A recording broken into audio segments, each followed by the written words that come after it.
ગઈ 20 તારીખના રોજ ભક્તિનગર પોલીસ સ્ટેશન વિસ્તારમાં એક ગરફોડનો બનાવ બન્યો હતો, જેમાં પોસ્ટ ઓફિસની સામે જે મકાન આવેલું છે એમાં સોનાના દાગીના, ચાંદીના દાગીના અને રોકડ રકમની ચોરી થયેલ હતી.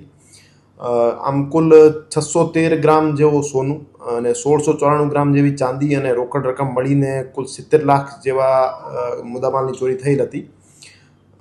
આ બનાવની ગંભીરતાને ધ્યાને લઈ માનનીય સીપી સર બ્રજેશકુમાર જાસર અને માનનીય additional CP sir Mahendra Bagadiya સરના સૂચના અનુસાર એસીપી ક્રાઇમ શ્રી ભરત બસિયા સાહેબના નેતૃત્વમાં ત્રણેય પીઆઈ શ્રી ગોંડલિયા સાહેબ, ડામોર સાહેબ અને જાદવ સાહેબના જે ટીમો છે એને ડિટેક્ટ કરવા માટે અને મુદ્દામાલ અને આરોપીની શોધખોળ માટે લગાવેલ હતા.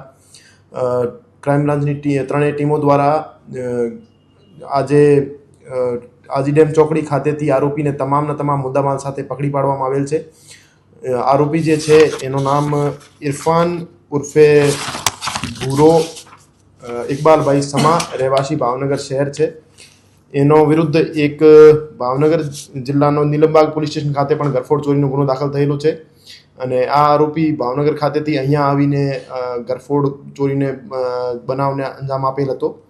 આ આરોપી પાસેથી ટોટલ તમામ 613 ગ્રામ સોનાના દાગીના જેની કિંમત કુલ 65 લાખ અને ચાંદીના દાગીના કુલ 1694 ગ્રામ જેની કિંમત 1,32,000 અને 2,35,000 જેવા રોકડ રકમ તમામ મુદ્દામાલ એમના પાસેથી રિકવર કરવામાં આવેલ છે.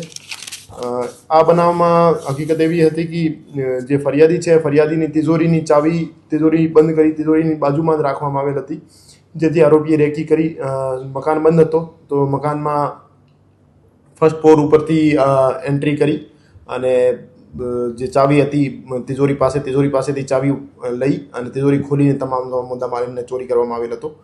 આ રીતે ક્રાઇમ બ્રાન્ચ દ્વારા આ સફળતાપૂર્વક ડિટેક્શન કરવામાં આવેલ છે. આરોપી વિરુદ્ધ જે રીતે મેં જણાવ્યું, નીલમબાગ પોલીસ સ્ટેશનમાં એક ગરફોડ ચોરીનો ગુનો દાખલ થયેલો છે 2018માં.